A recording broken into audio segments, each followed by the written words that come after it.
Hey, everybody, welcome to the Neville GAZSP podcast. I'm your host, Bryguy 7571. With me, as always, is my good buddy Anders, here to also talk to you guys and share his wisdom and knowledge. Anders, how you doing tonight?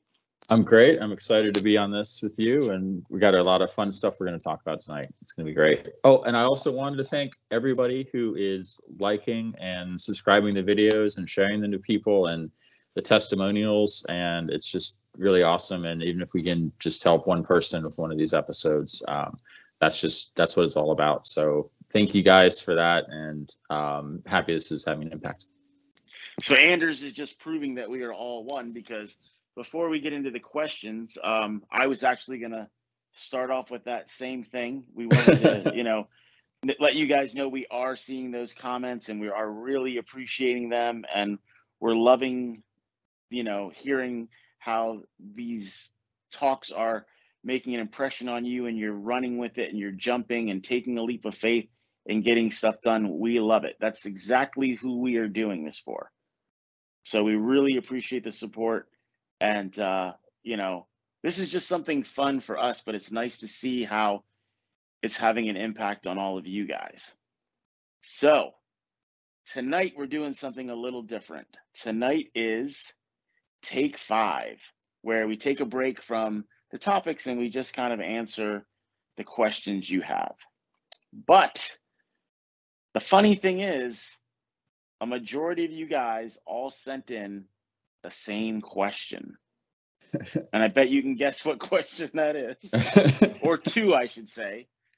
Guy, how do I do it? How do I believe? I know you've told us several times. And as soon as you do, I go, no, that's great. That's great. But how do I do it? How do I believe? Oh, we just told you, just follow that. No. But I get that. But how do I do it? When people do that to me in a session, what I like to then say to them is, hey, can I ask you something? And they're like, yeah.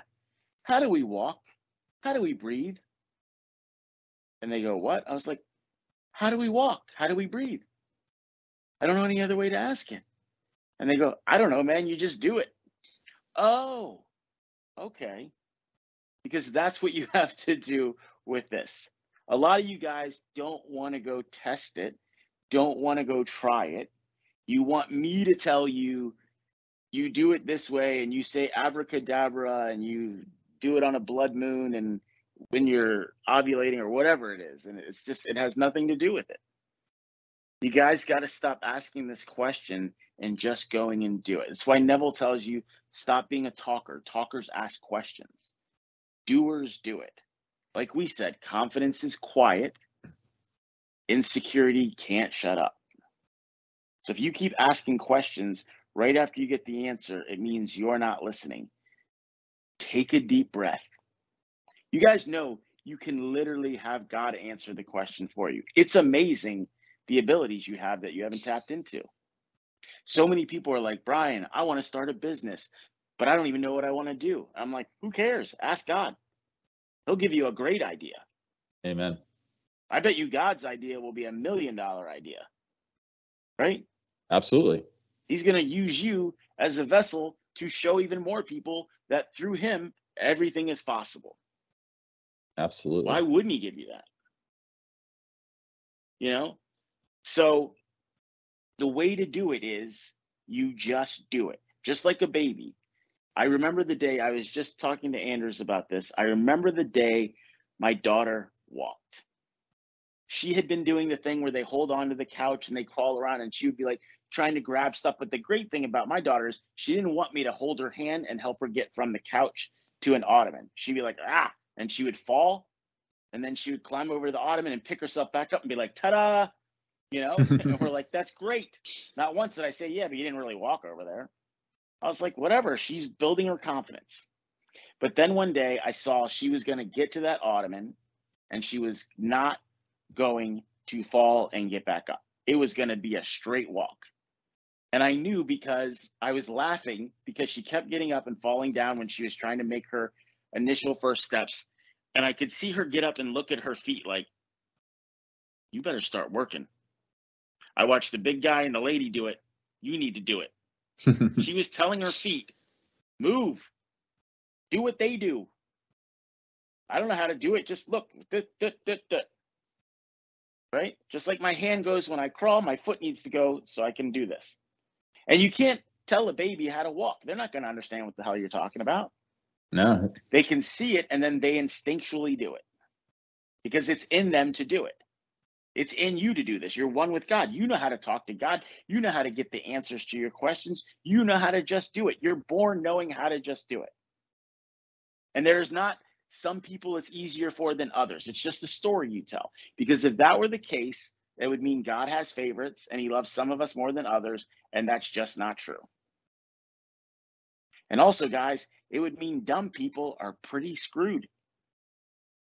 And we have lots of cases where dumb people have been very successful. Oh, absolutely. There's many cases. Snooki from the Jersey Shore is a New York Times best-selling author. I think 3 times. Wow, 3 times. That's amazing. Explain that. Right? The girl can't walk down the street without bumping into something. But she's a New York Times best-selling author. She hasn't even learned how to walk yet. Yeah, she hasn't even learned how to walk. She hasn't mastered walking yet, and she is a 3-time New York Times best-selling author. Don't quote me on it. I know she's got at least 1 or 2 of them. But again, Snooki's just writing the book. Snooki's like, well, everybody watches me on TV. Of course they're going to want to read my book. Exactly. I don't need to read her book about how she gets drunk and, you know, whatever her husband and like, I don't need to know fun fact we're the same size. You know, who cares? You know? So the big question we got was, what do we do when we wake up and we're having a tough day? What do we do? Actually, can I say something first though? Yeah, sure. So one of the things, right, with Lucy is that your daughter, is that she knew you guys could do it, right? She saw it. And so you guys have lots of examples. You guys know it's possible. You can ask God for help. And then you guys could also go and read the stories. Neville Goddard tells great stories, right? And he also gives great stories in his lectures on the YouTube videos. And you have these great stories, and you can see, oh, okay, this other person did it. Okay, so I can do it. I mean, it's going to be, I'm going to do it my own way. I'm going to learn how to do it, but it's like you just have to believe that you can learn how to do it. And so maybe you might not feel like it's a story you can tell yourself today that it actually will work immediately.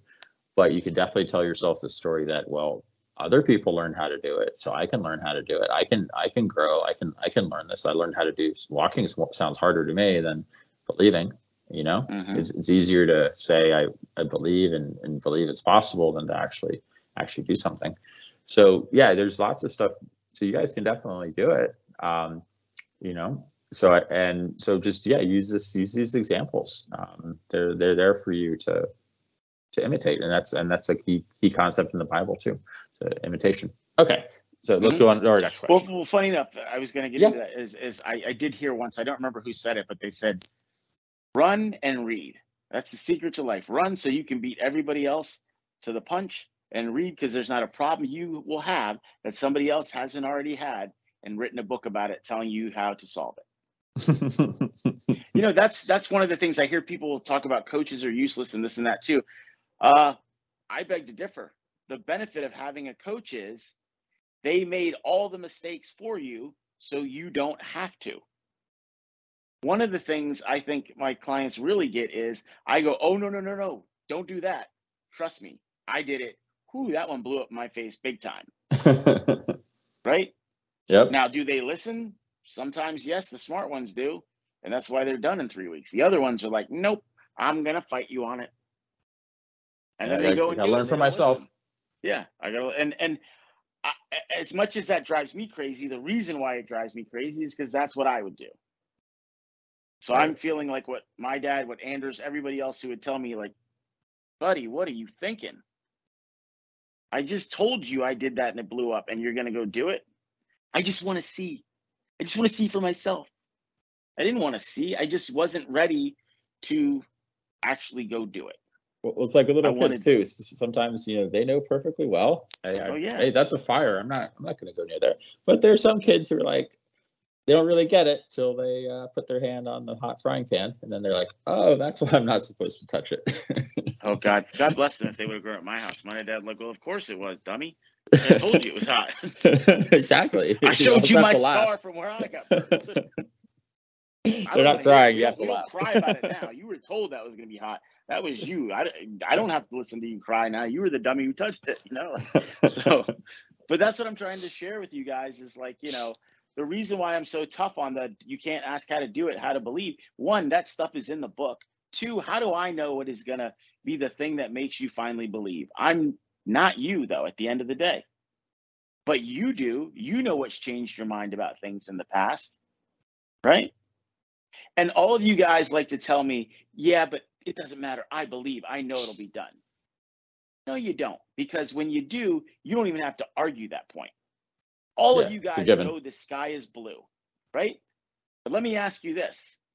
See, when you're telling me you believe, you're thinking about how much you believe all day, and you're telling yourself you believe because you really don't. When you know something is true, I don't think about the sky being blue at all during the day. It's just known. Not once does that question, is the sky still blue? Does it ever change? No. I just know the sky is blue, and I don't have to keep having a mental argument in my head about it. I don't have to check it, anything. I'm like, that's grayish blue.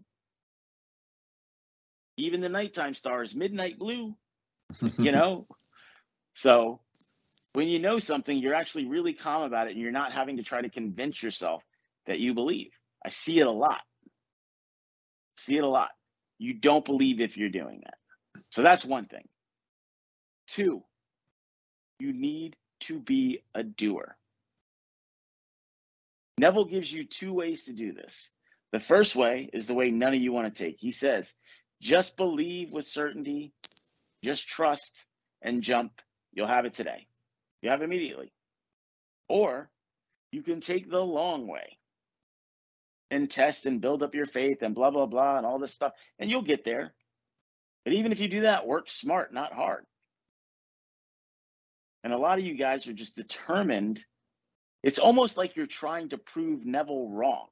He's trying to help you, and you're trying to punch holes in everything he says, but not to disprove Neville, because you're like, oh, I believe what he says is true. He even did it. You're trying to disprove it for yourself. You're trying to say you're the exception to the rule. You're the one person who God doesn't come through for. Why? Again, God's very clear. He has no favorites. He loves you all. Those of you who have kids, I know I don't have favorites. Nobody has. I don't even have favorite nieces and nephews. They're not even my kids. I love them all the same. All for different reasons. That's how God is with us, right, Anders? Absolutely. Well, he's more so, because a lot of people do have favorites, I'll be honest, but God doesn't. He does love us all, and he's really committed to us, and that's why Jesus came down for us. And that's why Jesus's kids are all healthy and happy, and the other people's kids are all in therapy. Exactly. We're all on my sub right now.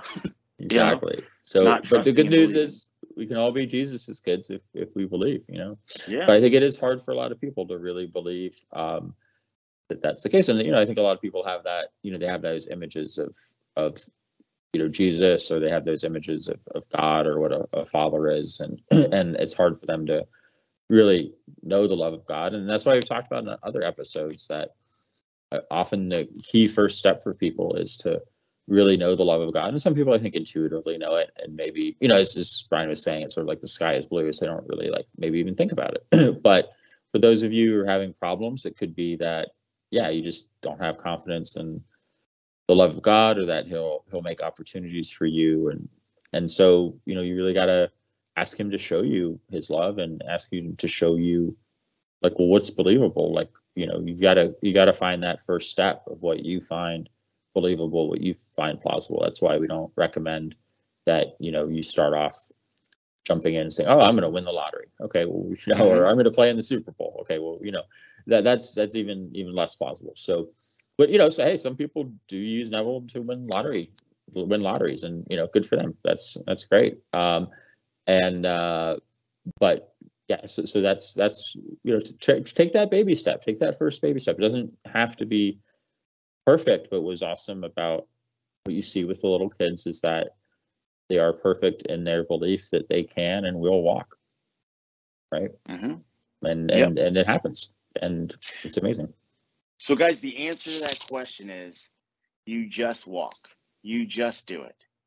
When you get up and you're having a tough day, you kick it out. You break agreement with those beliefs, with those thoughts, and you immediately go into your mental diet. If you're going to do your affirmations, before you say the affirmation, remember your calming statement. Find out what it is. If you don't have it, affirmations are not going to do you any good. Remember, mine was, God always comes through for me. God never fails me. And I would say that for hours. Now, is that your calming statement or your affirmation? That's my calming. Clear that up. Yep. That's what got me calm. Then I would go into, I am in a happy, healthy, loving marriage. But even before then, I usually, in the very beginning, I went, God always comes through for me. God never fails me. Then my next one was, and I would say that till like the other voice in my head was going, hell yeah. You know? Then I would go to, I love myself. And again, I'd wait till that second Brian was going, yeah. He was like my hype man. I was the rapper. He was the hype man. He was like, we the best music. He was back there hyping me up. Then DJ Khaled, it's always got your back. Yeah, God did. So, yeah, but then the third thing I would say is I am loved. I wouldn't even make it about them. Then, again, sometimes this would take days. When I believed all three of those and I was feeling so good from it, then and only then would I go into, I'm in a happy, healthy, loving marriage. I have, more money than I need. Yeah, you really got into the state of being loved.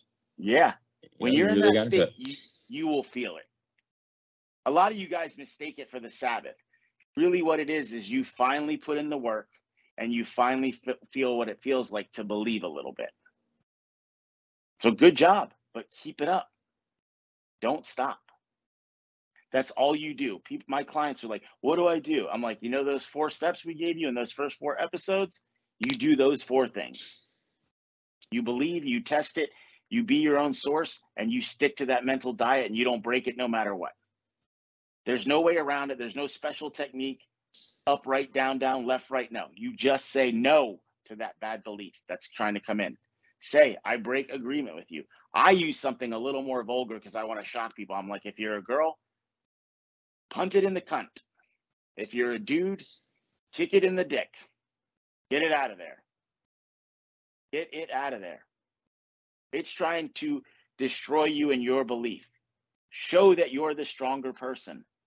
The great thing about fear, guys, is once it knows you're not afraid of it, it turns into the biggest chicken shit. Amen. It runs. Because it knows God's behind you, and it's like, I can't fight against that. Seriously. And the other thing you guys need to realize is some of you guys are even getting some proof that things are working. So you need to remind yourself and ask yourself this. If this is happening, if it's starting to work, why would God stop here? Why? The whole purpose is to get the person, to get the money, to have life, whatever. Why is God going to get you halfway and be like, that's it. I kind of feel like taking a break now. That's it. Yeah, is it because you think you're asking for something that's wrong? I mean, what is it? If you are asking for something that's wrong, like you want to take somebody else's spouse or something, then yeah, absolutely. Then you shouldn't. We're gonna have we totally agree with that. Podcast about that one too, like how your actions are probably why you're not believing too. Yeah, but if you genuinely care about the other person and you genuinely want to be there for them, and it's not just about stroking your own ego or just you don't using them or whatever, throwing them away, then there's talk to God. There's nothing wrong with that.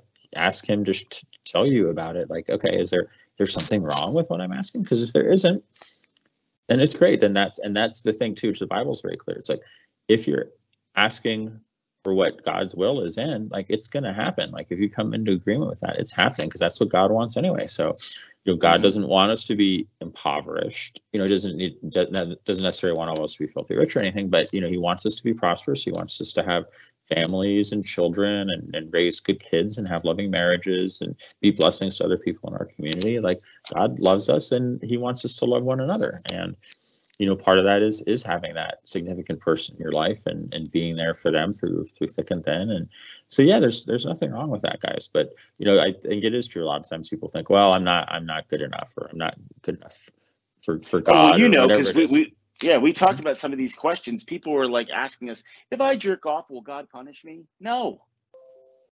If I want to have sex and manifest sex, will God punish me? No. But how are you doing it? Are you trying to deceive somebody and tell them you love them and you're going to be with them and leave them? That's not going to make you feel good. It's not going to make you feel good about yourself. But if you're like, I intend to have a wonderful time, this person to have a wonderful time, her to feel good, me to feel good, us to part ways, like thumbs up. What's wrong with that? What's wrong with masturbating? Nothing. Semen retention is ridiculous.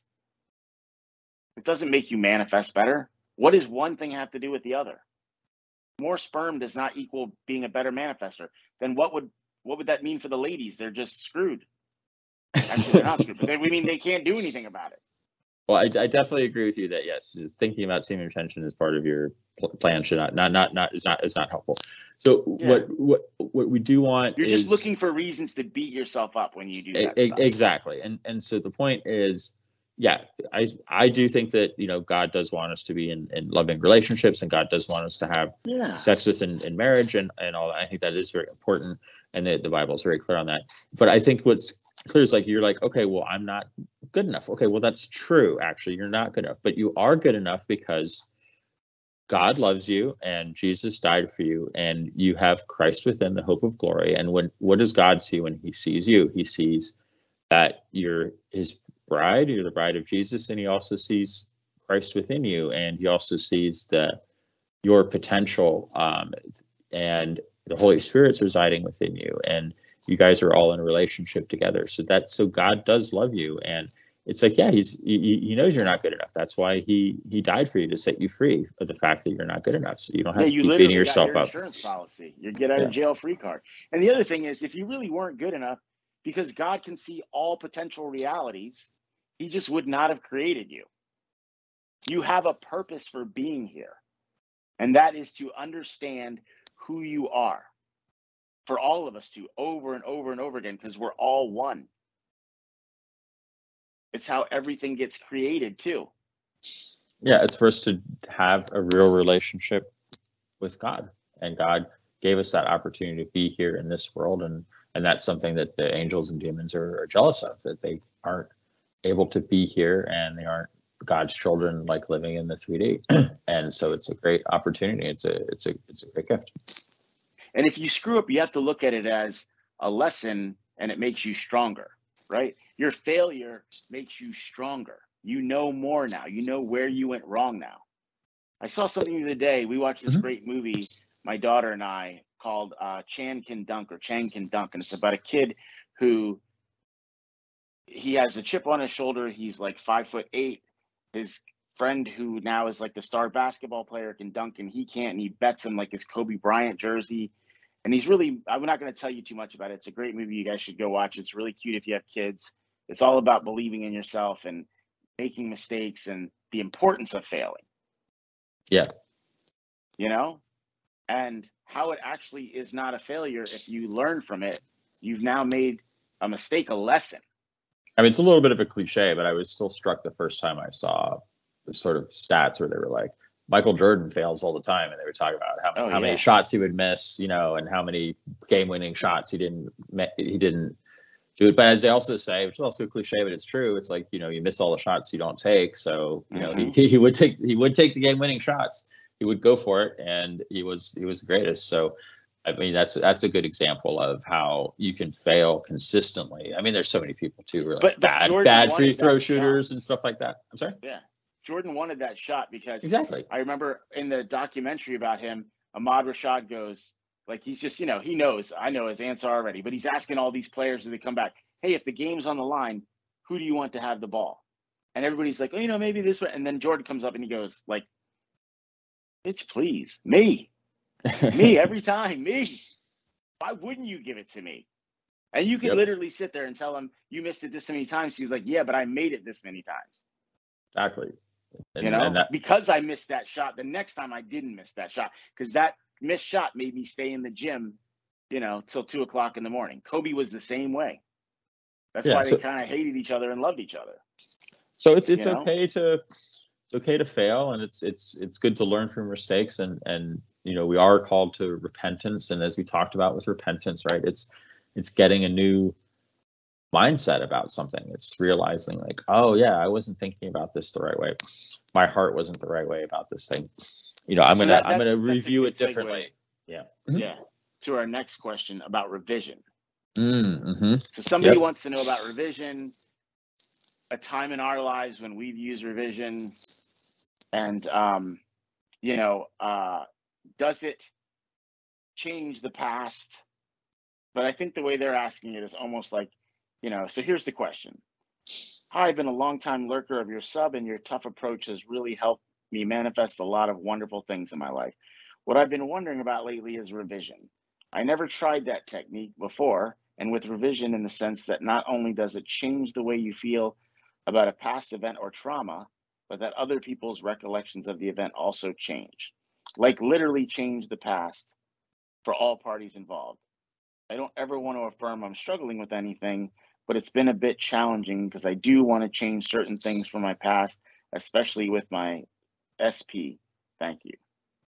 So, remember the story I told you guys about my back?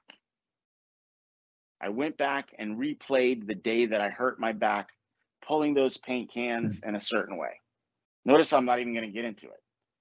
And I went back and said that day, I turned all the way around. I was really smart. I picked up one can at a time. I lifted with my knees and nothing happened. Right? And I kept playing it in my head to where that became the memory. So my body was like, oh, we never hurt our back. We don't have a back problem. And that was it. With my wife, she told me once, there's something that you said, and I don't think I can ever forgive you for it. I don't think I can ever forgive you for it. A little revision, and I remember, what? I don't remember anything like that. What did you say? And I was like, if you don't remember, I'm not telling you. I almost said it. Really, what I should have just said is, if you don't remember, I don't remember. Yeah, same thing happened to me. Whatever it was. You know what? That probably was a dream. Yep, you're right. I never said anything that mean. I never did anything like that. You're right. Yep, you're right. Just forget I said it. You know? Does it change the past? No, it doesn't take you back in time and change stuff, and this person didn't get born because of that or that. No. But what it can do is change somebody's recollection of the event. They could just suddenly forget it. Or they could also view it in a different light, or not have a negative association with it anymore. There's a bunch of different things. And I think the key thing we have, which I got out of this, which I hope you guys can get out of this too, is, well, it will work if you believe. You don't believe it'll work, it's probably not going to work. But that's still working, right? Because your belief was it didn't work, so you got exactly what you believe. Exactly. And but it also relates, as we were saying, to other techniques too, like repentance and all that. It's you're going back and you're looking at something and you're saying, okay, I break agreement with how this is, how this was in my life, and I'm saying, no, this isn't how it has to be. And you know, we know that, you know, we have forgiveness anyway, so it's okay to go back and say, yeah, you know, if I could have done this situation over again, I would have done it differently. And so that revision is very similar to repentance, right? You're inhabiting the state of going back and you know, I was in the same situation again, and I'm putting myself in that same situation right now. I'm not going to do it again. I'm going to do it differently, and I'm going to do it the right way. And then, wow, look what happened in the stories that Brian told. I mean, that's amazing. And yeah, and I think we can really you know, change, you know, who we are in our state and how we view other people and how we react to other people and the visceral reactions which we have, because there's a lot of stuff which happens subtly and subconsciously, like even down to the physical level, like with Brian's back, but it also like just the way we think about other people in our lives. We can go back or we can get rid of that maybe lingering sense of guilt, because you know in your heart that the way you thought about that person or the way you treated that person was wrong, but you went back and you revised it and you're like, I treated them well. And then you can walk forward and and then, we talk in our church about, putting things under the blood. It's like, yeah, we repented, we want forgiveness. We also forgave the other person. And it's forgotten, it's wiped clean, the slate is wiped clean. So this is a great way to do it. And if you believe, and then there are other ways to do it as well. So, take those baby steps, try it out, see what happens. Try out what you can believe for. Yep, exactly. This is a good one for you, especially Anders. I know what mine is. I'm sure you do too. During your journey and your readings, what Bible quotes stuck with you the most or stick with you to this day? Well, there are so many, but it was funny that one which is up on my computer is Romans 8:28. So I can actually quote the verse number, which is, and we know that all things work together for good to those who love God, to those who are called according to his purpose. So that's a good one about, believing that in the bridge of incidents, and that things are going to work out. And then there's another one which I didn't really know about until later, but we talked about this before, Christ within, the hope of glory. And that's talking about how, God's within us. And this is a great blessing and gift that people didn't have, prior to Jesus. And if they did have it, they certainly didn't recognize it. But we got the Holy Spirit. So that's an amazing part. But there's so many, and then definitely it's letter 1 John, and especially 1 John 4, where it talks about God is love. That's a very, very key part of it, and definitely recommend everyone read those extended passages of that. And then another one that springs to mind, which I think really help. I don't think we talked about this one before, but I think will help people, and it relates to what we were talking about earlier, is read the story again of Peter walking on water, and notice that in the story, what does Peter do? He focuses on Jesus, and he's like, and it relates to like, your daughter walking, your children walking. He saw Jesus was doing it, and he believed he could do it. And then he also focused on Jesus, and he did it. Peter did walk on water, but he started to lose focus and stop focusing on Jesus, and then he started slipping into the water, and things started to take their natural course. And so he needed Jesus to save him. So it's a great story. I definitely recommend everyone read that one and think about that. And that also, I think, relates to one of the topics which we'll probably want to talk about tonight, which is, the importance of shifting focus. And that if, you could be like, I think kind of what we were talking about earlier, you could start off your day and, it's like, oh, what do I do? What do I do today? Well, it's like, okay, focus on Jesus, focus on God, think of God. And instead of focusing on, circumstances aren't the way I like, or I think something bad is going to happen to me in the future because my circumstances today aren't good. Don't focus on any of that stuff. Focus on Jesus, focus on God, focus on being in the state, do your mental diet. It's all part of it. It's like your mental diet is shifting your focus away from the negative things to the positive things, which are going to help you guys. So that's what's so great about it. It's getting you in the right mind state. It's not even about goals. It's about being in the right state of being. It's like, I am loved. I am somebody who is lovable. I am somebody who is a blessing to others. I am somebody who people want to be around. I am somebody who people want to give money to. I help people who give me money. I'm an asset for my company. I'm an asset. Of course they want to pay me more. Exactly. Exactly. I'm growing. I'm learning. I'm doing better every day. I'm growing wiser. I'm, a good family member to everyone in my family. Even people who are can be annoy me, like, but who I have a relationship with, I'm a blessing to them.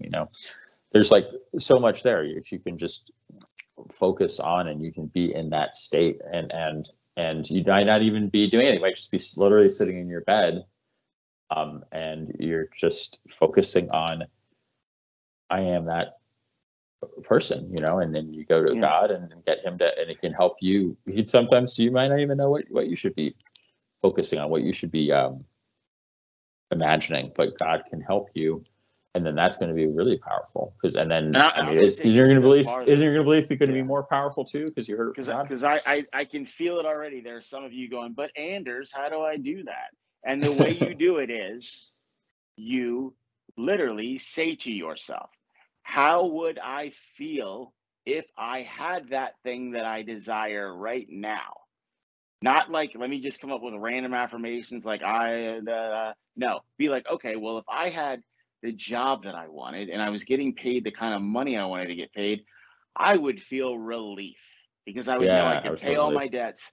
I could pay all my bills. I'd still have plenty of money left over. I'd feel relief because I know when vacation time comes and I use it, I'm not going to do a staycation. I'm going to my dream destination.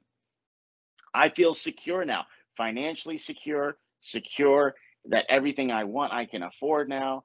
And then that is how you figure out what your affirmations are. And again, Neville tells you that in the book, which is why I say you can't ask how to do it. He tells you exactly how to do it. So. But yeah, what Brian said, I think. Thank you. Yeah, and what Brian said, that's it. Like, just be in that state, whatever it is of, it could be, I'm somebody who doesn't get annoyed at this stupid thing like my significant person does. It could be, I am, just whatever it is. There's like all sorts of different things, and you can be like, I'm in that state, and then you'll feel it. You'll feel the relief. You'll feel it, and then you'll see how it flows out in your life, and you'll see that you pushed out in other people, and people are going to respond to that. And I'm sure a lot of us have seen that too, right? When you see somebody when they're in a good mood versus a bad mood, and just you just respond differently to them. So that's an obvious thing on the surface, right? So imagine how much deeper it gets. Like we said, it's simple, guys.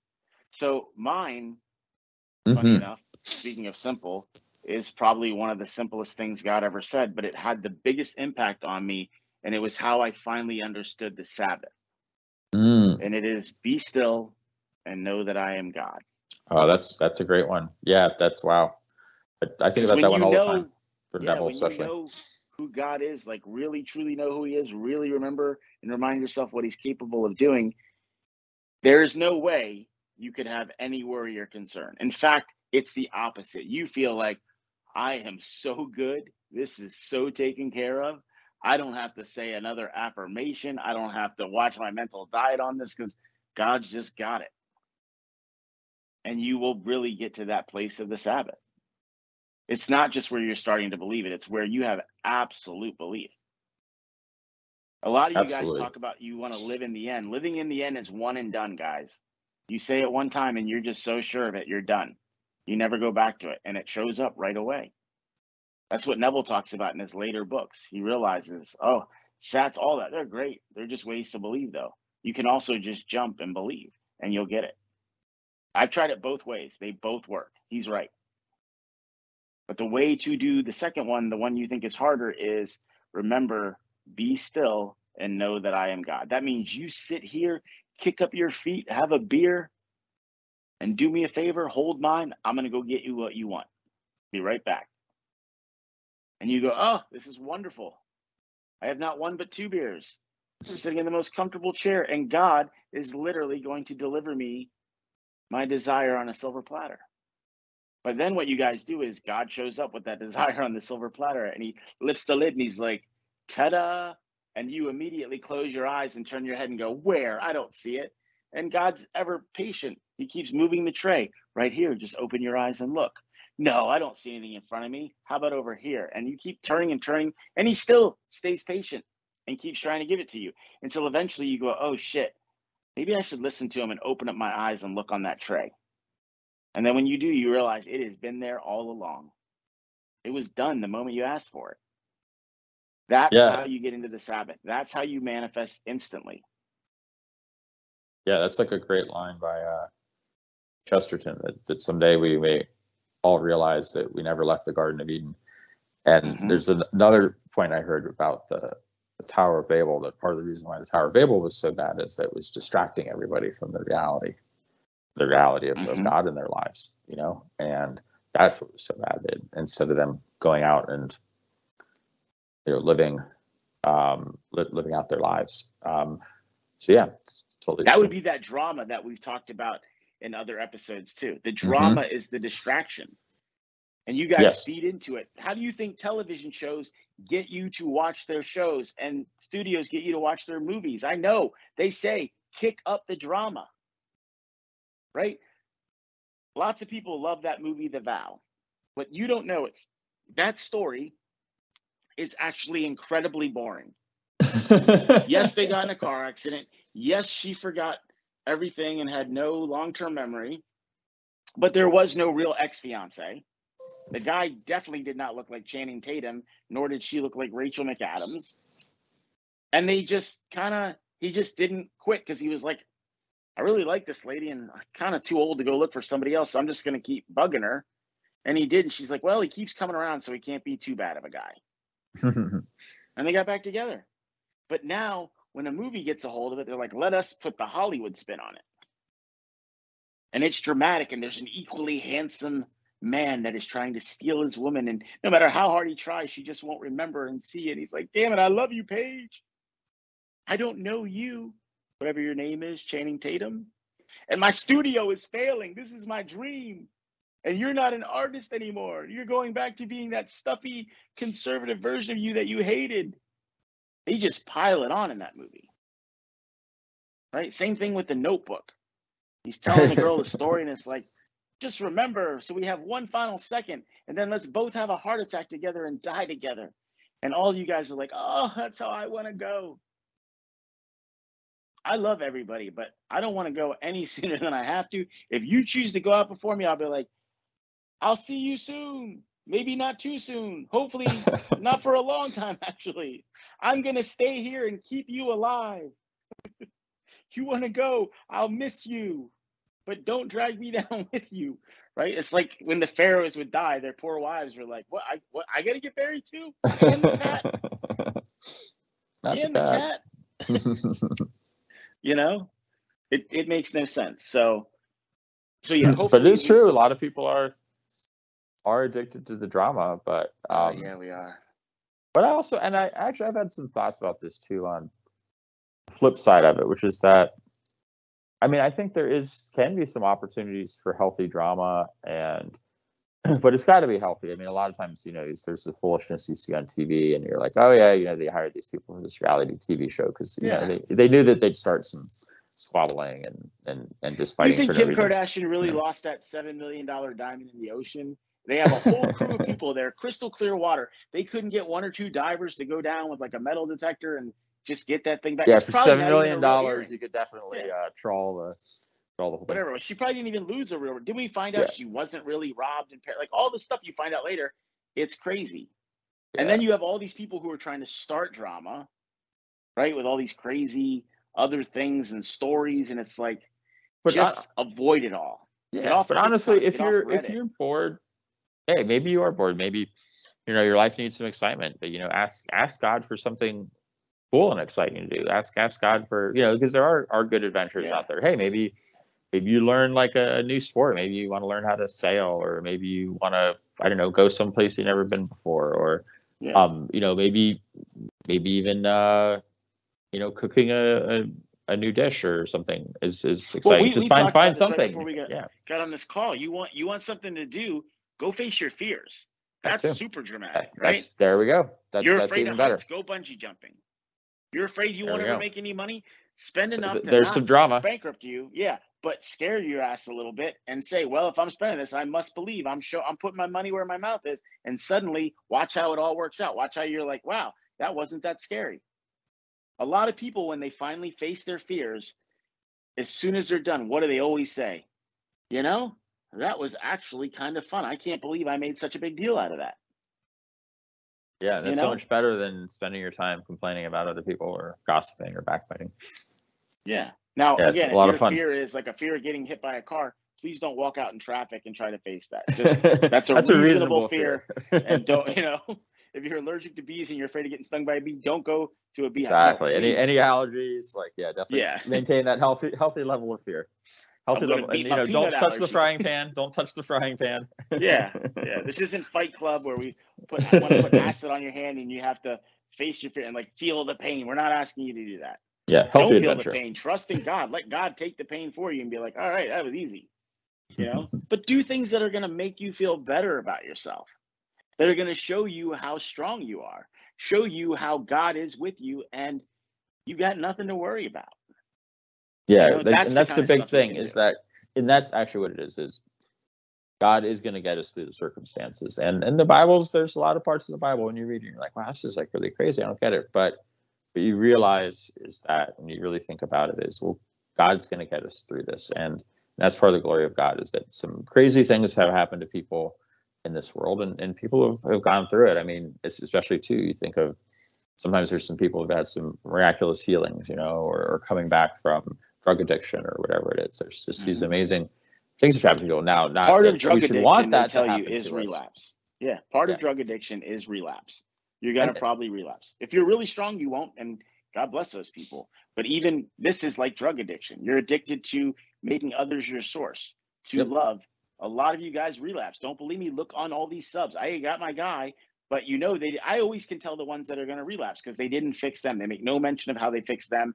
Just that I said this and then he showed up or she showed up. And then, oh my God, as soon as they came back, I started thinking the old ways and they left again.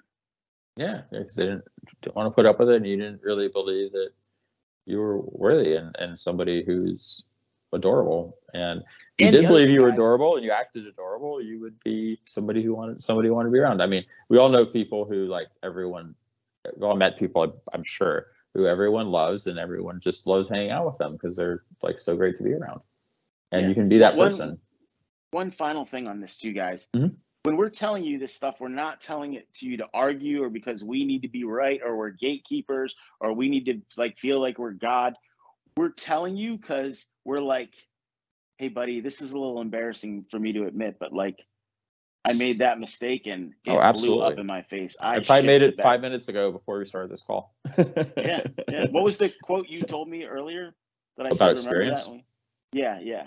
Oh yeah, there's a great quote by Otto von Bismarck, which was not Bismarcky, not Bismarcky, the wonderful great rapper.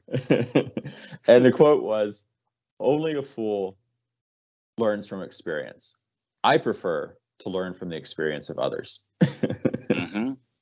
There's a lot to be said for that, and so we're here to help you, show you guys, and also we're here to the story about kids walking. We're here to show an example, and I've noticed that in my professional life. Sometimes I actually started the consulting business I do. I started it because I was talking to somebody who's a friend of mine. We were out at a bar, a few years after college, and he just was telling me about this job he had. I'm like, oh, that's so interesting. I didn't know that was possible. I know you could do that. And then I was, needed a few years later, I needed something to do, and I'm like, oh yeah, I kind of have a background.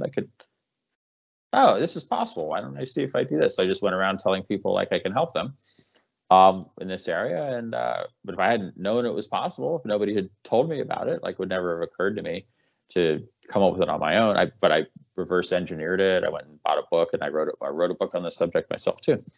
And and so that's part of why we're telling you guys this stuff is to but even I had to remind you. I would be like, dude, you literally wrote the book. Why are you afraid to go talk to people about it? If anybody's going to be able to explain this stuff, it's you.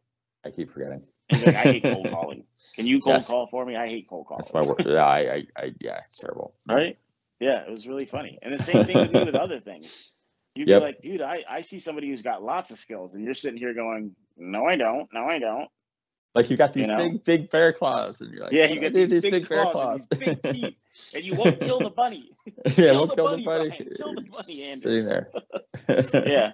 That's from this great movie in the 90s called Swingers. And this guy is afraid to approach girls because he got dumped. And his friends are like, buddy, you're so money. You don't even know it. You're so money, baby. Look at that beautiful baby over there. She's just this little sweet little bunny. And you're over here and you're this big bear with these big claws. And his friends like, and these big teeth. He's like, these big claws and these big teeth. They're like, kill the bunny, Mikey. Just kill the bunny. You're a bad man. You're a bad man. Go get her. Yeah, that's such an amazing movie. Such a classic. It is. People of our it age. is for all you SP people out there. Watch it. Good point. Yeah, if you want to know about being attractive, you want to know about being attractive, that stuff still works. Is the ending. You're going to be upset when you watch the ending a little bit, but the guys who know will know why it ended that way. You'll know why we mentioned the ending. Yep. Yeah, the ending in particular. And then watch that opening scene because it ties directly into the ending. The opening scene is his friend telling him they only come back when you forget about him. It's like they know you forgot about him. And he's like, well, what about if I pretend to forget him? And he's like, that's the rub, man. You got to really forget about him. Now, you don't really have to forget about him. What he's saying is once you get your life back and you're that guy again or that girl again, you become extremely attractive again. Yep. And you were at one point the only person for them. So if you go back to being that person again, nobody else is going to compare to you. You're irreplaceable again. You know? So really, you got to start believing in yourself. Yeah. But again, I want to let you guys know we fucked up a lot for you guys. A lot. It is not us trying to be difficult or argumentative. We're just like, oh no, buddy, please don't do that. Save yourself some therapy, some money, like some heartbreak. You won't have to buy a new car if you do. Like, we made some really big mistakes. I'm almost 50 years old. I have done some stuff. Yep. And I was going into it going, what's the worst that could happen? Nah, things always work out for me. And I didn't really believe it. I was like, even I knew it was dumb. And then I would say, I just wanted to see what would happen. You know, my dad's like, well, see what happens when you don't have the money for it. See what happens when you're the one who has to fix it and pay for it. You know, and I started to realize, yeah, I kind of got to do that. I got to take accountability. But again, we have been in your shoes and we're saying, like, learn from our mistakes. You know, if you don't hire a coach, at least listen to these stories because I'm still giving you the same stuff I give them. You're going to realize, hey, I can't make that mistake. I remember that story. It was a funny story, but the outcome wasn't funny when it's you. So I'm not going to make that me. I'm not going to do what he did there. You know, I did all the same thing you guys did. I was checking Facebook pages, stalking everything. I was checking my bank account. I was sitting there going, it doesn't make any sense. How's money just going to shoot out of the air? How's it just going to? I don't even know anybody who would pay me. I don't have any relatives that if they died today. I was focused on so many ways it couldn't happen. And then God just like, watch this. You'd never think of this. Here you go. 25K. And I was like, what? From where? Who? I don't even know who that is. What? They said, what? It was nuts. It was nothing I would have ever been able to in a million years come up with. Same thing with the story about my sunglasses getting lost on the train and somebody in my building picking them up hours later on the same cart that I wasn't even riding on with them, bringing them all the way to my doorstep the moment I found my other pair of glasses. And I said, if I found these, I'll definitely find these. Literally knocked on the door right after. It was insane. Actually, I don't think we told that one, Anders, and that was one. I don't think we have told that story. It's a really amazing story. Yeah. So it was 4th of July, and I think we hung out a little bit. I was pouting. And I left, and then I came home, and I was like upset because I lost those glasses that were like sentimental to me because she gave them to me. It was like they were like $12 glasses, but it was like, oh, but she bought them. You don't understand. That was the first gift she ever gave me. I've lost it now. You know, it's not like I lost my wedding ring or something. But I was like, you were like, God damn, man, get a hold of yourself. It's glasses. You even said, you're like, hey, do me a favor, Google real quick and see if you can just find them online. And I was like, I'm looking, you don't understand. They're like $125 now. This guy's got them, but they're like $300 now. I can't afford that. And you're like, oh man, shut up. Right? What did you say to me, bro? And I said, and then I can't find my reading glasses and they're both blue. And you're like, you're so blocked. You can't find any blue glasses today. Well, and honestly, it's 4th of July. I don't want to hear this shit. Right? Well, this is the funny thing. I basically started laughing to myself when you told me that you lost 2 glasses because the second pair of glasses, I knew that second pair of glasses was in your place. Yep. Right. I knew it. And so I was like, really okay, this is important fact. I definitely was like, Eddie, hysterical. you're definitely like so blocked. This is like so hilarious because they're definitely there. So yeah, I was like, okay, this is definitely like, you just got to change your mindset here. They will And do you know show up. why he knows that? Because when he was trying to tell me, just retrace your steps, I was like, they gotta be here though. You don't understand. I never leave the house with those. They're just my readers. And he's like, well, then what the fuck are you worried about? Yes. They gotta be there. Right? So that's where it gets really funny. So he just says to me, look, man, it's 4th of July. I got people over and stuff. I'm trying to have a good time. Here's what you do. Just go watch a stupid movie and take your mind off of it for a couple hours, and then maybe do that Neville stuff. Like, and maybe you should try reading this stuff and like really like test it out here. So I'm frustrated with them, just like some of you guys are with me. God damn it, they don't want to listen. They don't understand. And I hang up the phone. I'm like, all right, I'm gonna. They don't want to listen to me rant for 2 hours listen and to me rant complain. for 2 hours on 4th of July when they're trying to party with all their friends, and I left the party pouting, even though they tried so hard to just have me have a good time. And you're like, well, fuck you then, Brian. So, so I watch like Happy Gilmore, and I start laughing at stupid stuff, and like Billy Madison is like, stop staring at me, Swan, and I'm like kind of cracking up. And then something pops in my head, and it's like Saint Christopher, Saint Anthony. I don't remember which one it is. But when I was little, my mom used to say, pray to him. It's the saint of lost things. And every time I did it, it did work. And I was like, well, okay, well, if this whole thing's about God too, all right, God, show me what you got. So I say the prayer, but I don't even know which one it is. I'm like, whatever it is, Saint Anthony, Saint Christopher, Saint Jude, Saint Michael, Saint whoever, Gabriel, whatever, like whatever. I was like, just find the shit. And something tells me, get up. And it was like God was in my head going, cold, colder, freezing, not even close to this side of the fucking apartment. Get out of this room. It's ice cold. You're going to die of hypothermia. And I walk into the kitchen and I hear, oh, warm, hot. This shit is on fire. Toaster. And I look next to my toaster. I'm like, why am I looking at the toaster? And I look down under Lucy's high chair and I see a bag and it has paper towels in it. And I go, why am I suddenly thinking about paper towels? And I go, oh shit, I remember, because I was so tight on money, I started bringing my readers with me to the drugstore because I was like, that old lady, she doesn't type shit up right and she's overcharging me and they're not using my number and I'm paying all this money and my money's flying out the window. So I'm going to bring my glasses next time. And I did. And I put them in the bag with the paper towels because I didn't want to drop them. I kept dropping my glasses and I was like, I don't have money for new ones. So I put them in there, packed them in with paper towels, and I forgot about it. And I had been literally grabbing paper towels out while touching my glasses. And I look in the bag and I go, oh shit, there they are. And I'm running to go call Anders. And I said to myself, I found these. I said, if I find those, I know I'll find the other ones. And then knock, knock, knock. Who is it? It's Lucille from the 4th floor. Now, this was a lady who kept trying to babysit my daughter because she knew my wife and I weren't together. And I was like, look, lady, I don't have the money to pay you. And 2, when she is here, it's my time with her. So I'm not going to want to get a babysitter, And I felt bad because she needed money too. And I was like, oh, hey, how are you? I didn't want to have the conversation with her. And I was like, I'm kind of busy now. Well, what can I do for you? Again, not even opening the door. And she's literally like got my glasses. She's like, well, did you happen to, I saw you this morning and you had those shiny blue glasses on, right? Because my whole outfit was like 4th of July, red, white, and blue. To my glasses, I had these shiny blue glasses. She's like, I remember they were just nice glasses. Anyway, I think I found your glasses. So I opened the door. Again, I had just said, now that I found my readers, I'm definitely finding my glasses. I don't even make it out of my kitchen to the living room, and she's knocking on the door.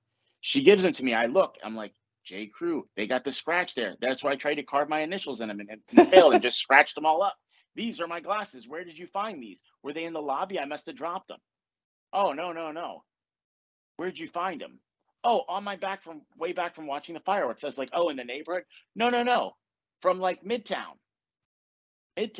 Yeah, I just decided, normally I take the express, but with all the people, I just rode the R train, and I saw them on the ground, and like I was afraid somebody was going to step on them. I was like, oh, Brian had glasses like that today. I wonder if those were his. I didn't see you on the train, though, so I figured this story makes no sense, right? She's like, I didn't see you on the train, but still, for some reason, I thought they were yours, so I picked them up, and I figured if they weren't yours, I would at least give them to you because you clearly like glasses like that, and I'm trying to get a babysitting job for you, so I'll bring you a present. So she brings them back. And we figure out that she got on the same train, the same car, in the same seat hours after I did to bring these glasses back at the same moment that I found the other ones. And I really, when found them, believed I was getting my sunglasses back. She knocks on my door and goes, "Great, now you get to have them." Bridge of incidents.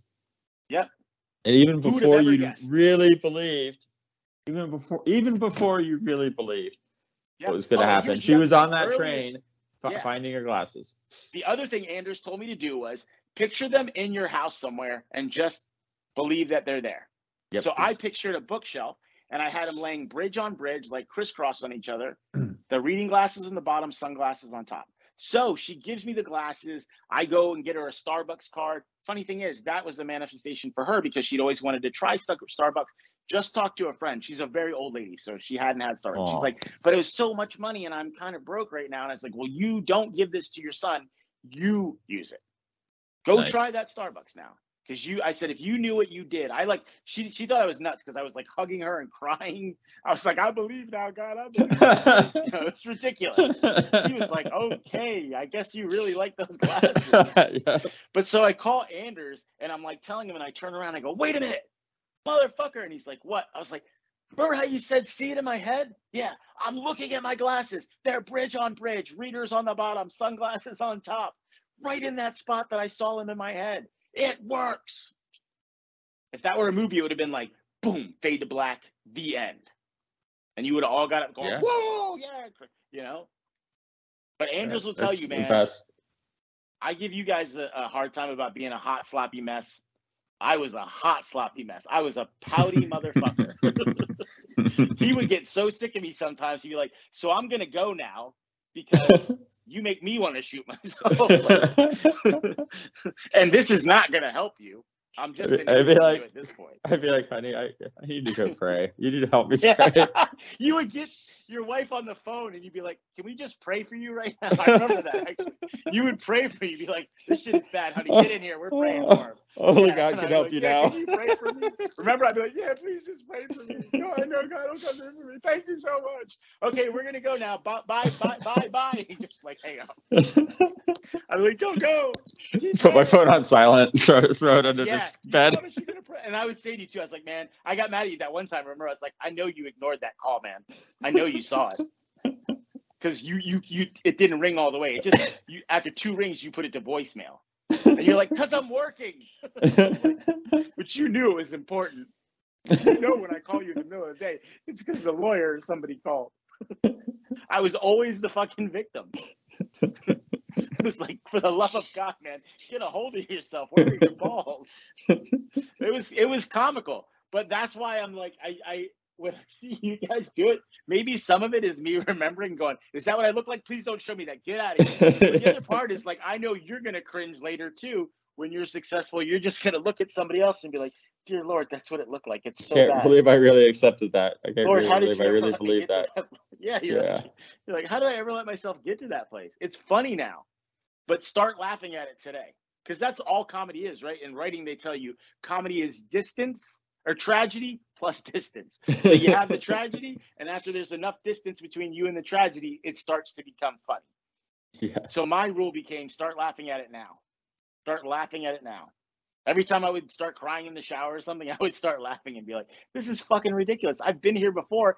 And the last girl I cried over, I met my wife and she was even 10 times better. If I would have known that, I would have never cried about that first girl.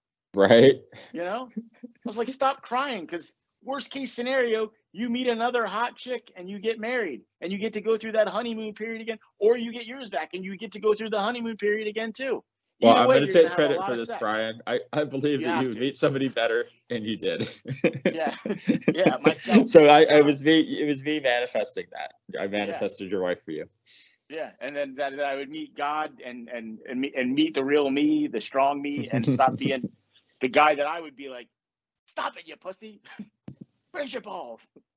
You know? One thing I want to mention about the beginning of that story, right, is you stepped out in simple faith and you believed on what you could believe on. You didn't even remember the name of the saint, but you were like, yeah, I know this works. I know it works. I know this works. As long before. as I say a bunch of their names, I'll hit it eventually. So ridiculous. Other people will be like, that's not going to work. But you knew it was going to work. and it worked. And Yeah, yeah, because I and felt like my mom was telling me too, and I was like, "Well, my yeah, mom's what are you saying? My mom's a liar?" Like my mom's not a liar. Like, I was like, you can't doubt it. It's your mom, dude. So yeah, and that's amazing. Yeah, so that's just I think that's a great example of something which we can get so wrapped up in our emotions and what's that expression in our feelings, sorry, I'm and still thinking about that night. I know it's That because was it's really bad. hilarious. It's just so funny when you just get so deep in and so dark and whatever, and then we just got to snap out of it, and Brian visualized the outcome and of what it was going to be, and it actually happened, and then all these like miraculous things happened to get his glasses like off of a subway train. I mean, has They were anyone ever $12 retrieved anything J. from a Crew subway, factory like glasses. ever? Like, No, yeah, you're like probably that's the only crazy. person in New York City who's ever gotten something back which they left on the subway. Yeah, yeah. Oh no, your friend with the laptop. Oh, you Tell want to that hear that story story? too. Yeah, tell that story. Okay. So this is a crazy story, and this is a testament to the good people of New Jersey. This is a slightly different story, but yeah, this is crazy. So I was at home. I had my plans for the evening to do something or other. Honestly, it probably wasn't that important. And then I get this call from my friend, good friend of ours, and I'm like, "Hey, what's going on?" And I'm a little bit like, "It's weird she's calling me right now." And then and not calling my wife. And then I'm like, she's like, "Not good. I lost my backpack on the PATH train." And if you guys don't know what the PATH train is, it's the train which takes you from Manhattan to like Jersey City and Newark, and Newark's to where our airport is and all that.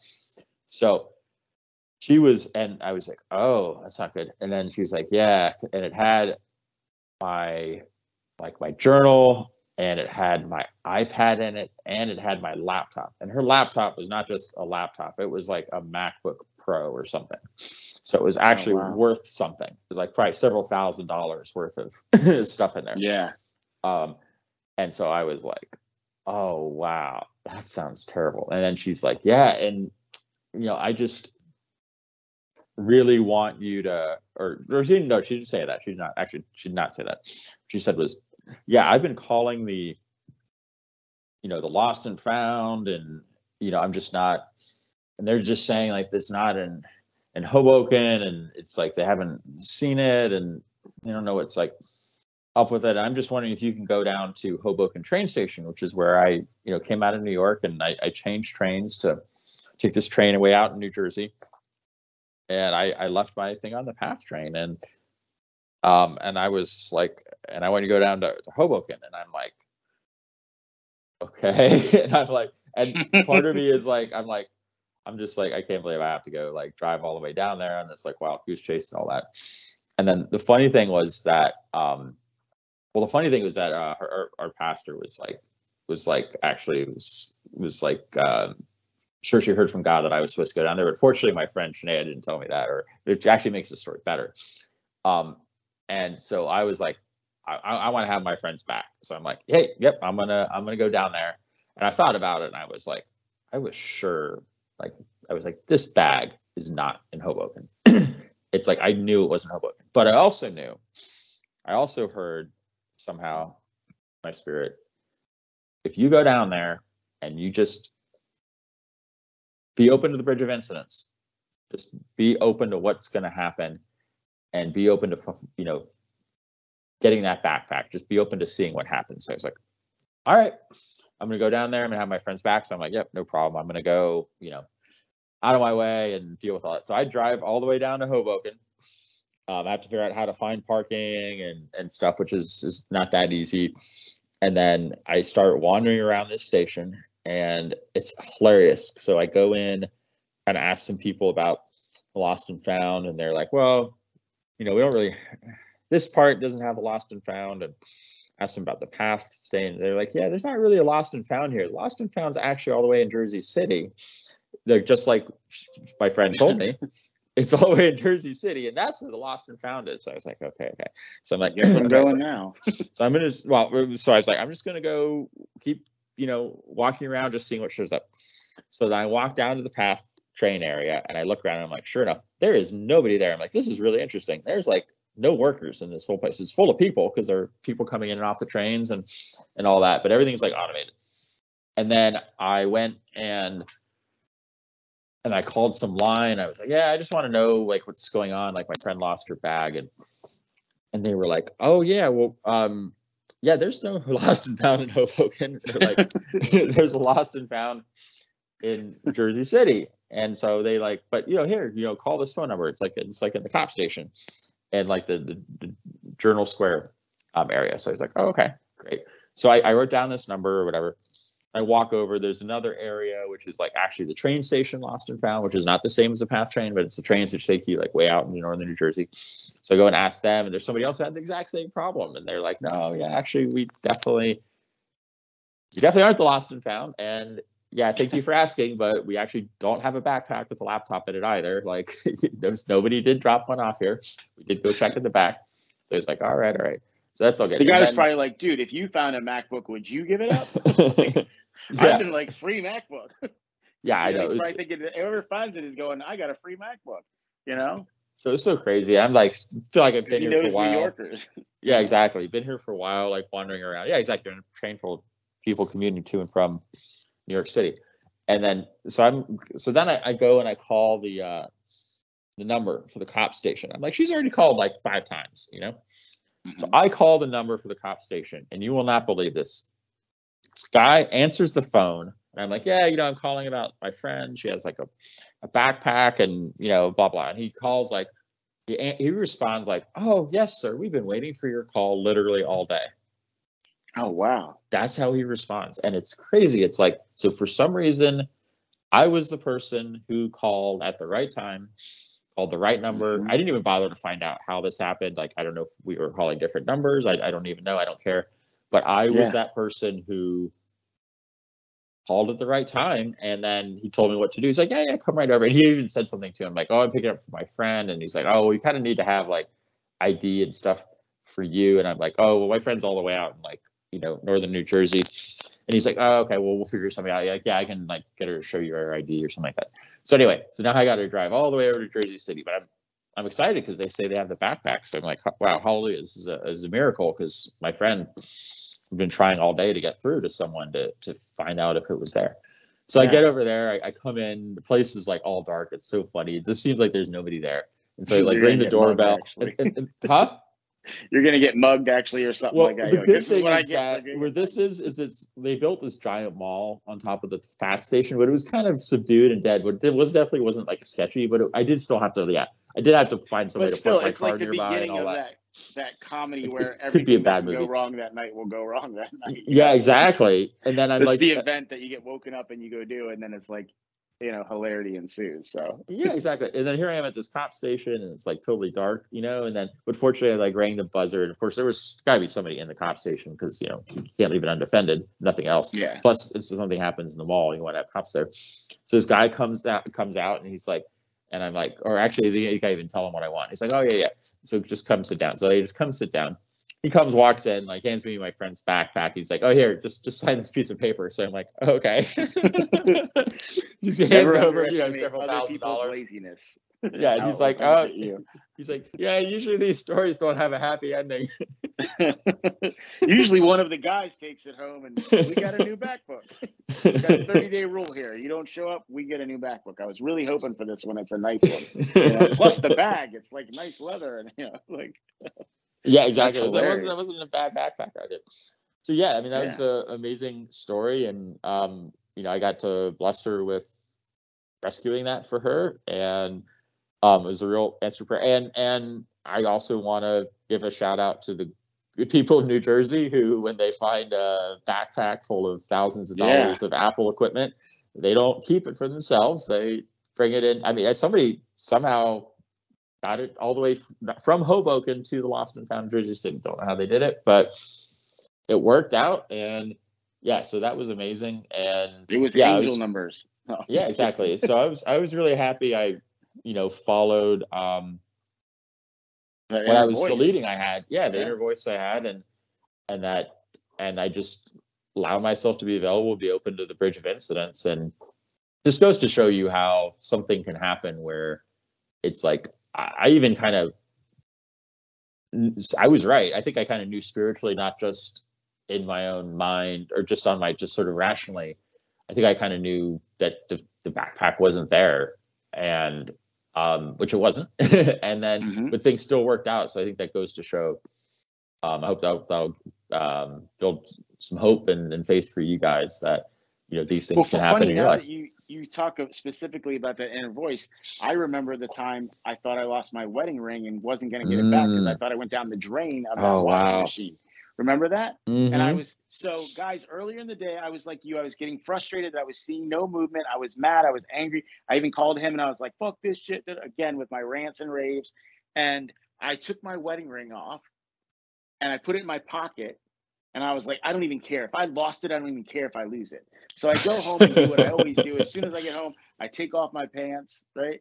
Because at the time I was coming home to an empty house. I was like, the only good thing is I can take my pants off. I don't have to have clothes on all the time. So I took off my pants and I was like, you should take your ring out. The little voice in me said, take your ring out and put it somewhere safer back on your finger. And I was like, no, fuck that ring, right? So then somebody calls me, we're going to go out. I'm like, oh, I want to wear those jeans, but they got kind of dirty. I'm going to go wash them. So I forget that I left the ring in there. I put them in the washing machine, throw them in there, do the wash and dry it, get upstairs, fold everything, and only then does it hit me that I don't have my ring on, and then that I just washed it.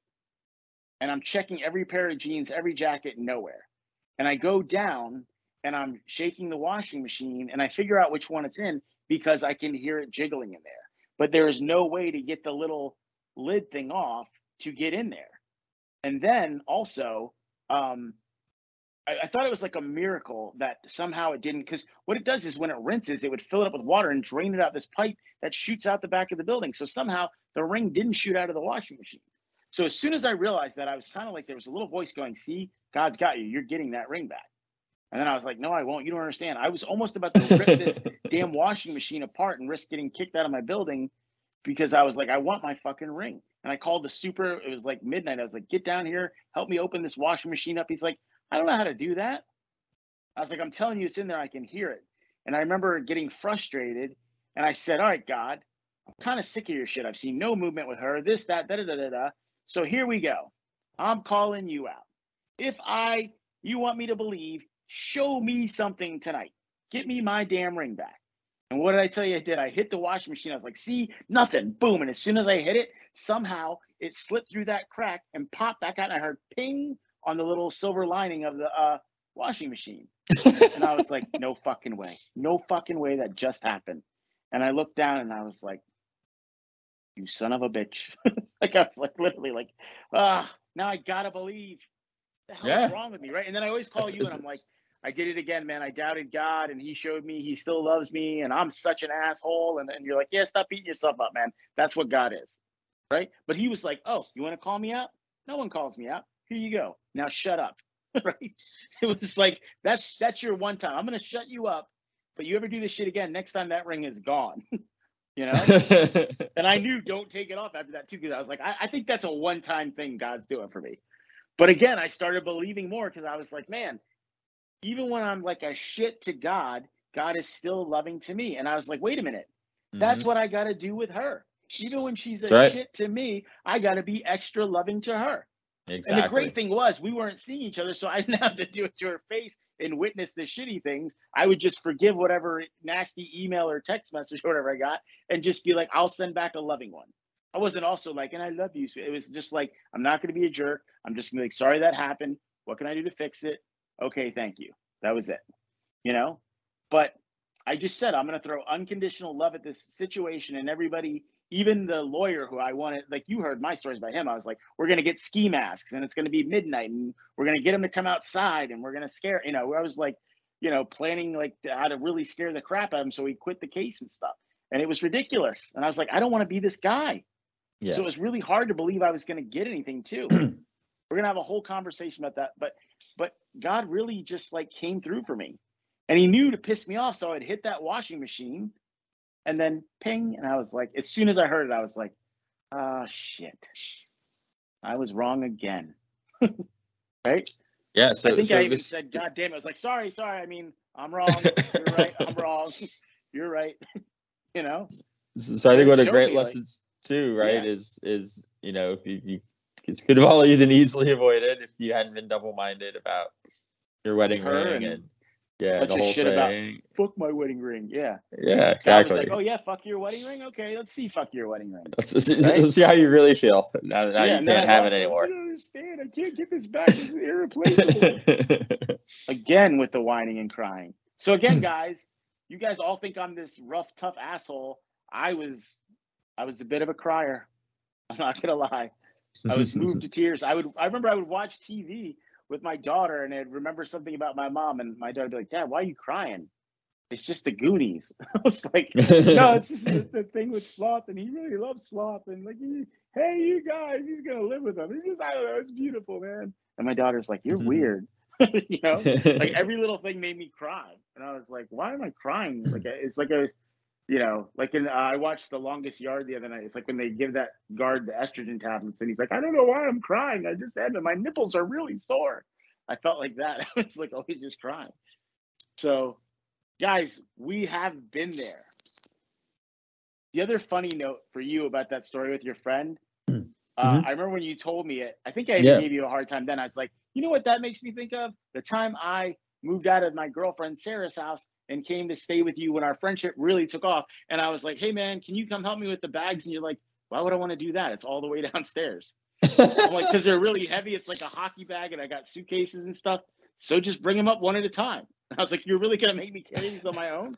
And you just like close the door. I was like, I guess I am. I was like, and then he goes out and drives to Jersey City to this chick, So I was like, oh, well, but I was like, he's come a long way too. That is so funny. I'm gonna have to. I didn't remember Anders doing that. and Brian were assholes. We were like, what? Just bring your own bags up. I don't care. Sleep on the floor. Wait, now you want blankets and pillows? Fuck, dude, it's not a hotel. You have your own soap and stuff too, right? You're not going to use my soap, right? Use that other bathroom, not mine. Wow. I totally forgot about that part. Oh, man. Yeah. And then I would get back at you. I'd like purposely bring a girl home and make out in your living room. So when you walked out of the bedroom, it was like, whoa. and poor our other friend. He would just be like, just burn the sheets when you're done. Just don't do anything in my room. Sleep in the hall. So like, yeah, it was funny. We were very different guys. Very different guys. But you always kind of had a good outlook on things. Like I remember when I went through a bad breakup, I said something to you to the effect like, I wish I would have never met her. And you were like, I think you told me a story about a girl that you like literally knew she was going to break your heart. And I was like, why would you go for that? And you're like, cuz man, I still got to fall in love. Like I took something from every relationship and learned, and I'll know what I really like. You always just had a much more mature and positive outlook on things. You kind of got the bigger picture. Yeah. And that's why I liked hanging out with you so much, because I was like, this guy's smarter than me, and they say you should hang out with people that are smarter than you, so maybe it'll rub off on me. I was at least smart enough to do that. I was like, he's wise, he's the sage in the group. You and the other, and Sweet Tea, we'll call him Sweet Tea, were the two guys that had the wisdom, So yeah, but so guys, you can see we've been there too. We're not saying this stuff to be jerks or anything like that. We're saying it because like we don't want you to go through what we did, because it's really cringy when you look back. It's funny, but it's cringy too. So we want better stories for you. Yeah. So the other questions were more just like things that weren't really Neville related. I don't know, like people were asking me about like where they should go to church and stuff like that, or what branch of religion. I say whatever one speaks to you. Try them all out. And one thing I want to mention is, I mean, I'm personally a believer in local churches. I'm personally a believer in a place you get to have a relationship. And one thing I tried to sort of change my mind a bit over the time is that, I mean, there are a lot of different arguments about different denominations, but I think so definitely, talk to God, also, as we talked about earlier, be like the Bereans, search the Bible, search the scripture, and, make sure that, what they're, what you're hearing is coming is scriptural. But I think another big part is that Jesus didn't call us to go to church, like we're not going to be saved just because we're happen to be at church on Sunday morning. He called us to be church, to be his bride. So church is us, being there, loving one another. And so I remember a great line where someone said, people like, oh, but that church I was at wasn't loving. I didn't want to go anymore. It's like, okay, well, weren't you there? Weren't you loving? Okay, well then the church was a loving church if you were there, being loving. And so there's a lot to be said, and I think part of what God does want us to do is God doesn't want us to get frustrated and impatient with others. He wants us to learn to love one another, to be a blessing to other people, and there are a lot of other people struggling, and to be able to he'll get us through difficult circumstances. And so I'm not saying you should be at a church which is bad for you per se, but I think there's just a lot to be said for being there in a community, finding something and participating in it, and trying to find a good one. So, but and when you find it, you'll know. But you also know, like we talked about earlier, this Neville stuff is about God. It's not about religion. It's about God. Yeah. So find the church that makes it about God, and again, you can literally create that. You can literally create it in your area. Find other like-minded people, and that's a big part of Anders and I's friendship is our love of God, our belief in God. It's about having a relationship with God, not being religious. Yeah, totally. Having a relationship with Jesus. A lot of you guys will message me, what does this thing mean? What does that thing mean? Look, I don't always have time to do that for you guys. What I did was I found Anders, and I was like, I remember you telling me, go to the Bible. I was like, well, he keeps talking about the Bible, so he knows. So I'll ask him about these Bible quotes. But then I found out you'd read Neville. And I was like, oh, and then I would literally just text him or call him and be like, hey, I just read this passage. I feel really stupid, but this makes no sense to me. What does this mean to you? Can you tell me what this means? And then he would tell me, and I'd be like, all right, what do I take from that too? But, and it was always the answer to my question. So ask God questions and you will hear it. You'll read a Bible verse. You'll watch TV and somebody will say something and, it's just nuts. Yeah, I remember open to hearing answers. Yeah, how to fix it. And I was like, Mom, come to me in my dreams. The only thing I remember that night is right before I woke up, my mom suddenly was in my dream. And right before I woke up, she just screamed at me, get a job. I was like, shit, that's the answer. That's not the answer I wanted to hear. Don't people understand? I'm sad. My wife left. I don't want to go get a job right now. No one's going to hire me. No. Sad story, blah, blah, blah. Right. I'll never make any money. Yeah. Yeah, I'll never. Oh yeah, remember that one? I'll never make any money. You don't understand. I'm the only idiot who got into a good school and then dropped out of it. But I didn't really get into the good school. Remember, I was like, I didn't get in there because I was good. I got in there because I was good at playing this sport. It's my favorite's I just have experience doing sales. Who ever heard of anyone in sales making a ton of money? I'm like, literally 90% of the salespeople I know make a ton of money in sales. What are you talking about? And you're like, here, listen to this podcast. This guy makes a shit ton of money. And guess what? Sales. You had all these podcasts. What was it? The closer one that you said? Yeah. Oh yeah. The closer. Yes, that's correct. Yeah. Oh my God. I forgot I said that. I was like, do you know anybody who makes any real money in sales? You're like, yeah, guys in pharmaceutical sales, guys. Right, guys. It's like the cushiest job in the world. Medical technology sales. Oh yeah, the more high end the sales thing, the more perks you get. Right, you get a car, you get an expense account, you get to take them out to to a steak dinner and a strip club to get them drunk to sign the contract. Exactly. It's like, no, I know guys who get a lot more than just money from sales. I remember I was I had a job where my boss of our sales team was over 20 years ago. So he was he got fired because he was actually an ethical person and his boss was not. And so he objected to some things they were saying. And so he left. And then I was asking him for advice because I was looking for a job too. And he kind of sent over his resume and cover letter and stuff like that. It was hilarious as I was looking at his wait, did you just say basically in his cover letter, oh yeah, I'm going to be playing golf until you give me an offer of $350,000 a year. This is 20 years ago. It's a lot more money than is now. It's like that movie Office Space. When that came out, I remember I worked at Capital One and everybody else that was in these miserable cubicles with me, we would go home and drink and watch Office Space. And we were all day. Love that movie. In between calls, Yeah, I gotta wake my ass up at 6 a.m. every day this week and go down to Vasculitis. Yeah, I'm doing the drywall over at the McDonald's over there. And it's funny because I was thinking about that movie the other day. That scene came on TV when I was changing the channel. It was Office Space. He's like, "Has anybody ever told you have a case of the Mondays?" He's like, "No." Shit, no, man. I believe you get your ass kicked for saying something like that at my job. It's about a guy who's not happy and just says fuck it and doesn't show up for work anymore. And they're like, "No, this guy, he's onto something. What he needs is a challenge.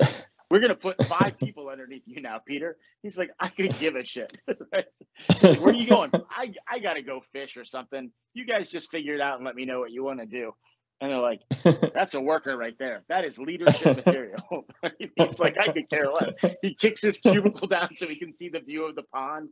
And they're like, and then like when his boss comes over, Lumberg's like, "I'm gonna need you to work Saturday." He's like, "I'm gonna need you to go away." He's like, "I'm gonna need you to go somewhere else with that. I gotta go meet with the Bobs later.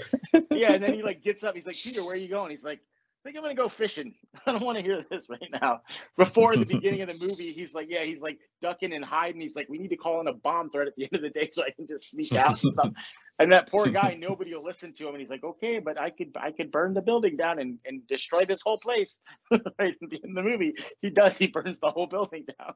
And they show up and he's got his stapler because they keep taking this poor guy's swing line stapler. And he's like, "I know that's my stapler because it's a swing line and I specifically ordered a red from the catalog. And then you took it and you said you were going to give it back to me, but you didn't give it back to me."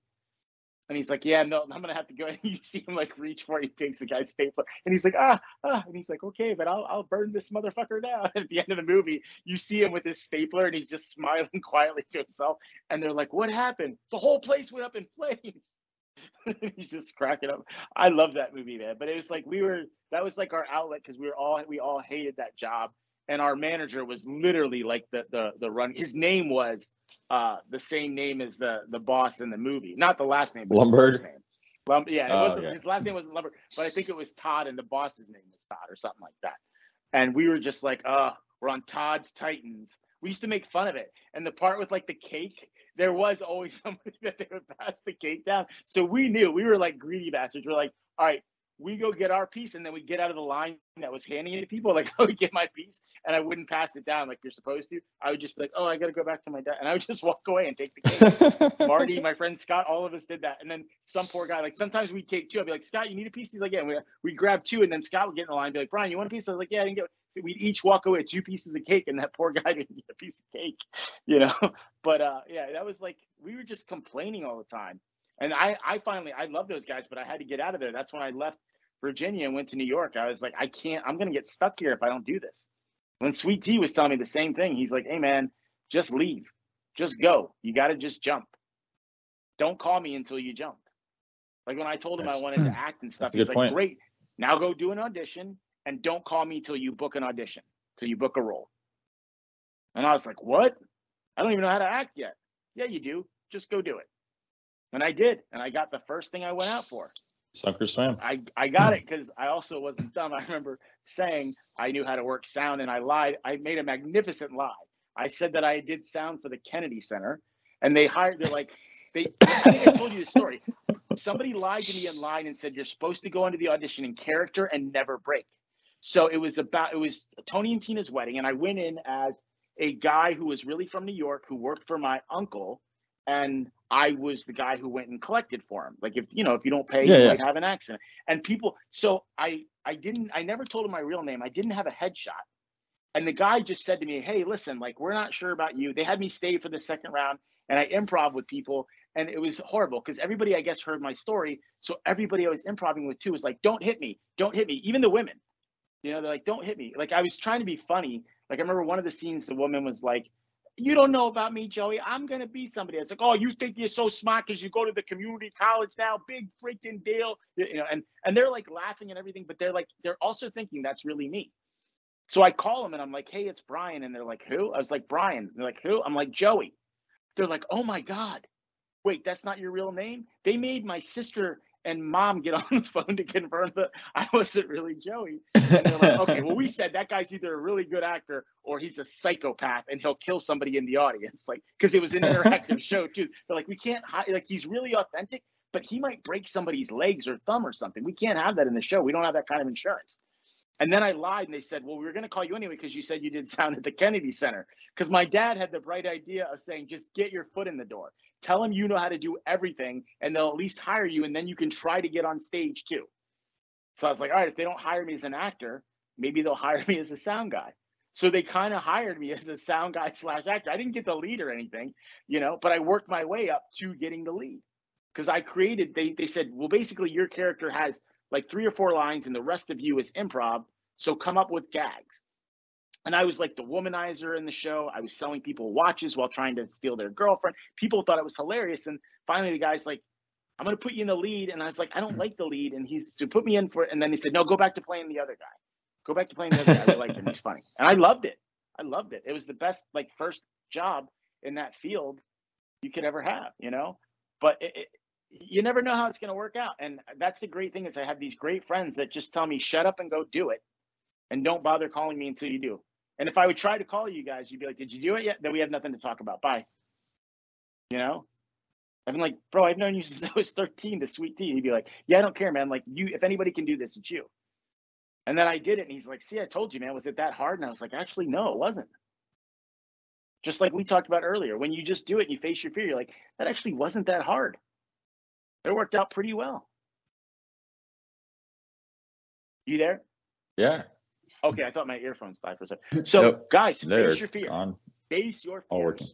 I'm not going to get into a rant like last time. But, so, was there another question? I think that was pretty much it, right? We kind of covered that basic, what do we do when we're hurting, when it's tough? Guys, we get it. We've been there. I know it hurts. God bless you. Have something ready in the morning. Set stuff on your TiVo so when you wake up, the thing that's the funniest movie you've ever seen. Watch it on your phone. Watch that scene while you're brushing your teeth, taking your shower, all that stuff. Just listen to that song that pumps you up. Don't listen to sad songs. Listen to I don't know, whatever. My daughter goes crazy for Roar, right? She's like, eye of the tiger. She's jumping all around, I love that kid. I said it one time, I don't pressure or anything like that. She goes, well, I always hear you say to people, if you're afraid of it, you should just do it. So I guess I should just do it. I'm like, you don't have to, though. You're a kid. Those are grown-ass adults. You're a kid. You are a little scared. Daddy will go with you. Okay, that's good. And then she's like, sometimes she'll be like, I don't need you to go with me. And I'm like, oh, my God, I'm so proud of this kid right now. You are a little badass like me, And, yeah, I mean, at 7, 8 years old, she's learning. Worrying is like praying for the bad thing to happen. Fear is going to keep you from getting what you want. So just jump, guys. So, Anders, thank you so much for doing this with me again. Absolutely. This is wonderful. We really hope you guys enjoyed this. My Aussie guy, as I call him, because I don't want to give his name away, heard that we talked about him, and he wants to come talk to you guys. It's just the time difference is big, so we're trying to coordinate that. I got to coordinate it with them. Because we're probably gonna have to do a call at 2 in the morning or 6 in the morning. Yeah, we'll figure something out here. But we'll work it out for you guys. And I got some other people I've reached out to that are gonna come talk to you guys. And then I want to do an episode on money because the other big question was money.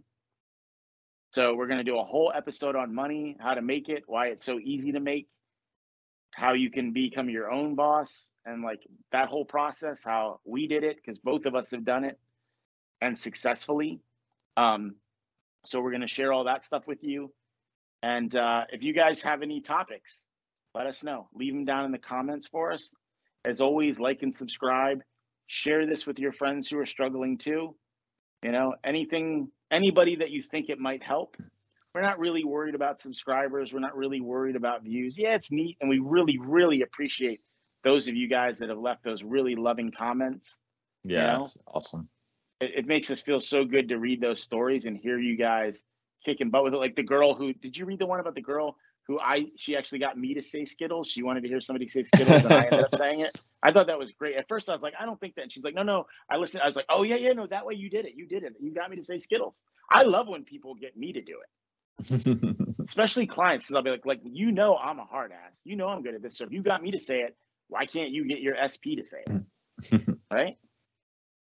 If you tell me you're going to make me say something, I'll be like, the hell I will. Then you did it. be really happy with that. Be proud of that. Like, so, but if you can get me to say something, you definitely can get them to say it, you know? So Anders, thank you so much, guys. Again, thank you for all the love and support. We love you too. We're always here for you. As always, please just leave some comments. Let us know what you think, and share those stories. We love hearing them, and you're inspiring other people too. So Absolutely. again, guys, thank you. We love you, and good night. Good night. Love you guys. Talk to you soon. Bye-bye.